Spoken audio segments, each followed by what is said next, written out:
Throughout history, the demigod Hercules has been celebrated by many cultures worldwide. He is a symbol of strength, heroism, and perseverance. Since the myth of Hercules has been created, his legacy has been interpreted in many different ways. The story of Hercules starts in ancient Greece when he was born as the son of Alcmene and Zeus. Interestingly, Alcmene wasn't a goddess, explaining why Hercules isn't as powerful as the other gods.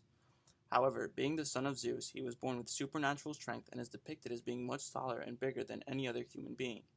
Since his birth, Hera, Zeus's wife, was understandably jealous at Zeus's illegitimate child, and had always tried to make his life more difficult. According to the myth, Hera had delayed the birth of Hercules so that his cousin Eurystheus would be born first and become the ruler of Greece. Hera also sent 2 snakes to kill the newborn Hercules, but the baby easily strangled them, portraying his strength from a young age. Later on in his life, Hercules, now an adult, would meet Megara, the daughter of Creo, king of Thebes. They got married and eventually had 5 children. Hera once more interfered and made Hercules so insane that he killed his wife and children. Feeling extremely guilty, he sought to redeem himself for his actions, and so was advised by Apollo to offer his services to his cousin Eurystheus. Hera and her bad intentions persuaded Eurystheus to set the hero dangerous and difficult tasks which he would have to complete. The 12 labors of Hercules are as follows. Number 1. To kill the Nemean lion. This lion had terrorized the inhabitants of Nemea, to which Hercules responded by strangling the animal using his bare hands and later using its fur as a protective cloak. Number 2. To kill the Lernean Hydra. This fire-breathing monster with the head of a lion and body of many snakes was sent by Hera to torment Hercules' hometown. Hercules fought the creature but was held back by a giant crab which bit his foot. Additionally, every time he cut off one of the snake heads, another 2 grew in its place. It wasn't until Hercules received help from his nephew Iolaus, who used fire to stop the snake heads from growing back, that he would manage to defeat this mythical creature. Hercules then dipped his arrows in the snake's venom. Number 3. To capture the Ceranian hind.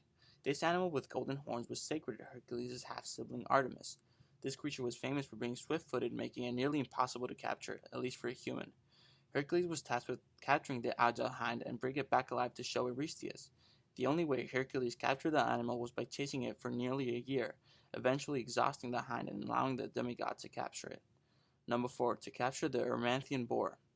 Mount Erymanthus was being plagued by a huge boar which Hercules had to capture and bring to Mycenae. Hercules used the same strategy as the last task and eventually tired out his prey before tying up its feet and carrying it back to Mycenae. Number 5. To clear the Augean stables.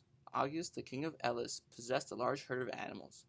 This herd was so large that the excrement it produced threatened the life of a city. Hercules' task was to clear the stables in a single day. To accomplish this, he dug 2 ditches on each side of the stables and proceeded to shovel all the dung into them. Then he diverted the rivers Alpheus and Panios to wash the ditches clean. Number 6. To kill the Stymphalian birds. In northern Arcadia, big aggressive birds inhabited the forest. Hercules used brass castings to startle the bird in a flight which he later hunted using his arrows. Number 7. To kill the Cretan bull. A destructive bull that belonged to the king Minos of Crete.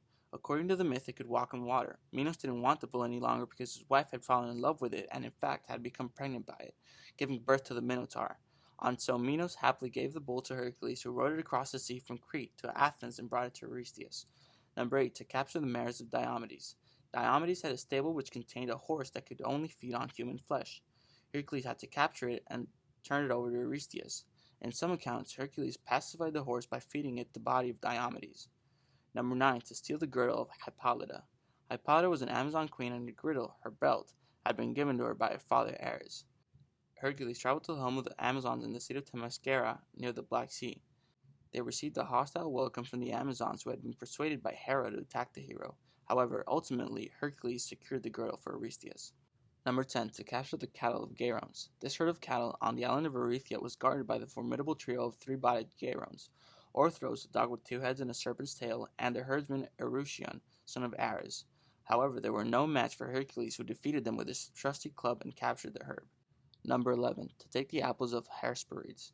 The Hesperides lived in a faraway garden on the outer edges of the known world in which grew trees which bore golden apples.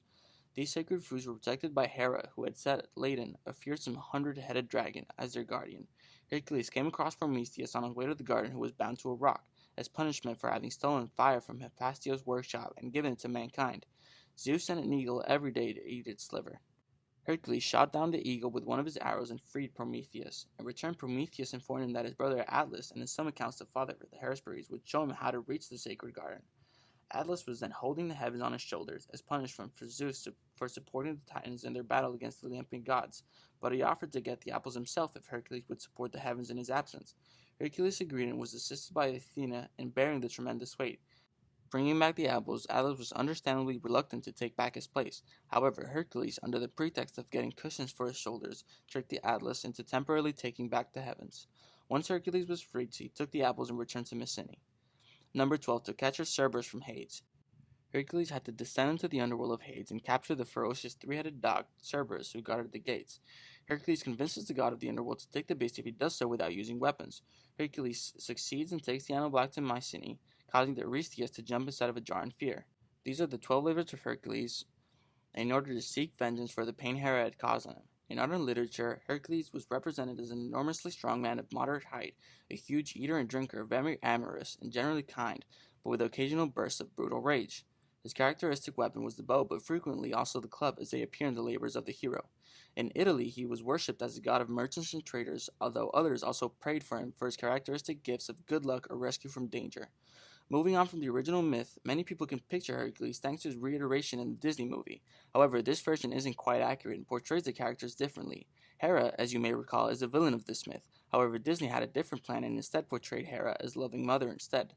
Additionally, Hades isn't portrayed as the antagonist, even though he is the god of the underworld. However, it is important to mention that other cultures don't always portray the underworld as evil in their myths, which may give the benefit of the doubt to Disney. Disney has also had to deal with critiques on why their movie could be stereotypical, for instance in the male dominance that occurs throughout the movie. Hercules models traits that defy gender norms associated with male heroes, intimidating physical dominance and strength, courage and bravery, a journey of growth, lack of sexual inhibition, and emotional apathy. On the other hand, the original Hercules embodies traditional masculinity, yet his vulnerability and emotional struggles provide a platform to deconstruct gender norms and expectations.